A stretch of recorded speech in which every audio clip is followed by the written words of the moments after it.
युवक शीर्षक से दिया गया भगत सिंह का यह लेख साप्ताहिक मतवाला वर्ष 2 अंक संख्या 36 16 मई 1925 में बलवंत सिंह के नाम से छपा था।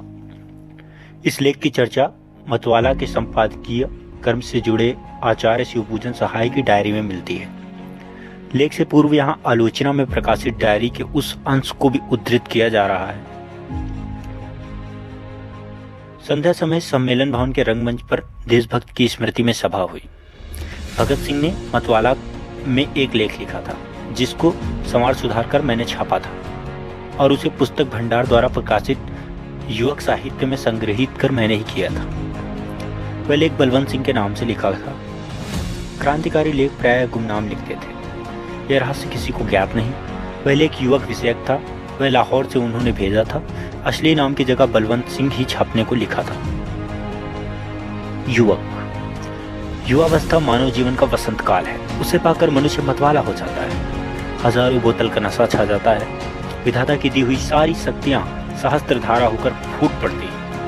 मतान्ध मातंग की तरह निरंकुश, वर्षाकालीन सोनभद्र की तरह दुर्धर्ष, प्रलयकालीन प्रबल प्रभंजन की तरह प्रचंड, नवागत वसंत की प्रथम मल्लिका कलिका की तरह कोमल, ज्वालामुखी की तरह उत्तरंचल और भैरवी संगीत की तरह मधुर युवावस्था है। उज्जवल प्रभात की शोभा, स्निग्ध संध्या की छटा, शरद चंद्रिका की माधुरी, ग्रीष्म मध्याह्न का उत्ताप और भाद्रपति अमावस्या के अर्धरात्र की भीषणता व्यवस्था में निहित है। जैसे क्रांतिकारी की जेब में बम गोला, षड्यंत्री की अष्टी में भरा भराया तमंचा, रस रसिक वीर के हाथ में खड्ग, वैसे ही मनुष्य के देह में युवावस्था।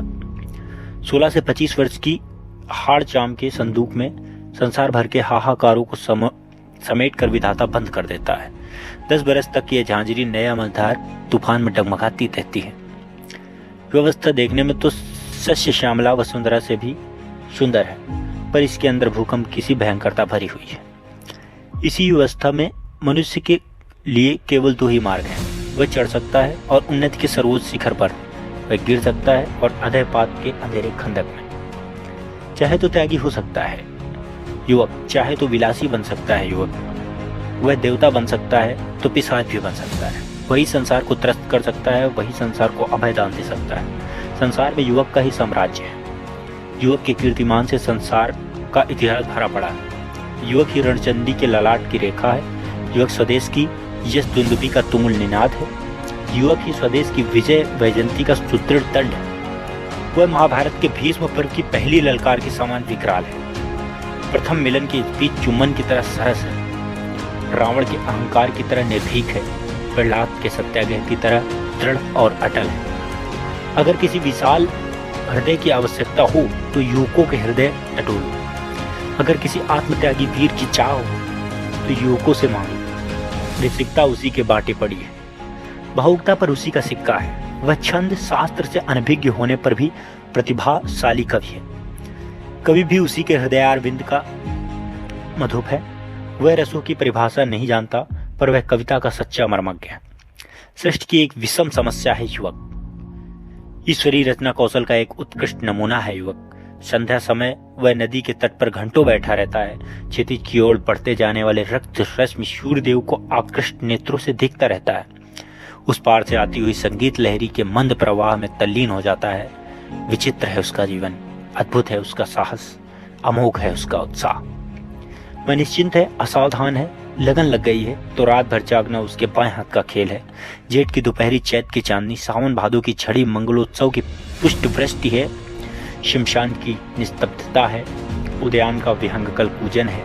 वह इच्छा करे तो समाज और जाति के उद्भुत करे, देश की लाली रख ले, राष्ट्र का मुखोज्वल कर दे, बड़े बड़े साम्राज्य उलट डाले। पतितों के उत्थान और संसार के उद्धारक सूत्र उसी के हाथ में है। वह इस विशाल विश्व रंगस्थल का सिद्ध हस्त खिलाड़ी है। अगर रक्त की भेंट चाहिए तो सिवा युवक के कौन देगा? अगर तुम बलिदान चाहते हो तो तुम्हें युवक की ही ओर देखना पड़ेगा। प्रत्येक जाति के भाग्य विधाता युवक ही तो हैं।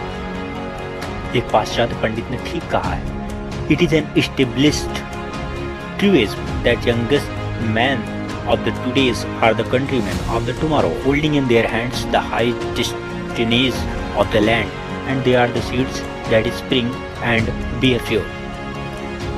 भावार्थ यह है कि आज के युवक ही कल के देश के भाग्य निर्माता हैं, वे ही भविष्य की सफलता के बीज हैं। संसार के इतिहास के पन्ने खोलकर देख लो, युवक तो रक्त के लिखे हुए अमर संदेश भरे पड़े हैं।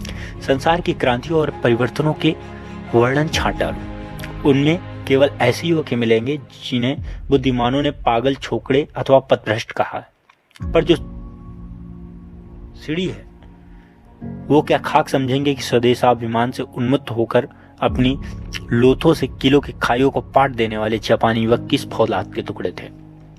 सच्चा युवक तो बिना झिझक के मृत्यु का आलिंगन करता है, चौकी संगीनों के सामने छाती खोलकर डट जाता है, तोप के मुंह पर बैठकर भी मुस्कुराता ही रहता है, बेड़ियों की झनकार पर राष्ट्रीय गान गाता है और फांसी के तख्ते पर अट्टहास पूर्वक आरूढ़ हो जाता है।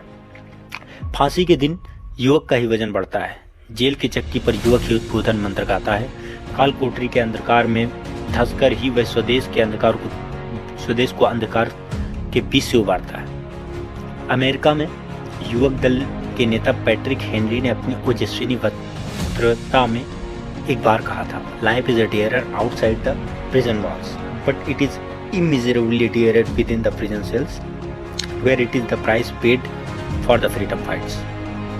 अर्थात जेल की दीवारों के बाहर जिंदगी बड़ी महंगी है, पर जेल की काल कोठरियों की जिंदगी और भी महंगी है, क्योंकि वहाँ यह स्वतंत्रता संग्राम के मूल्य रूप में चुकाई जाती है। जब ऐसा सजीव नेता है, तभी तो अमेरिका के युवकों में यह ज्वलंत घोषणा करने का साहस भी है, We believe that when a government becomes a destructive of a natural right of man, it is the man's duty to destroy the government.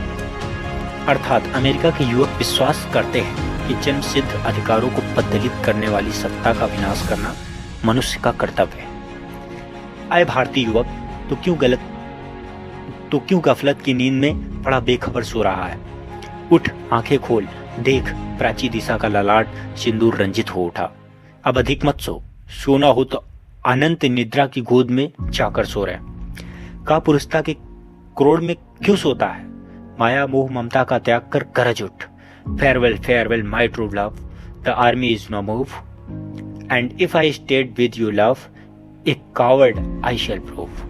तेरी माता, तेरी प्राण स्मरणीया, तेरी परम वंदनीय, तेरी जगदम्बा, तेरी अन्नपूर्णा, तेरी त्रिशूल धारणी, तेरी सिंह वाहिनी, तेरी सस्य श्याम लांचला आज फूट फूट कर रो रही है।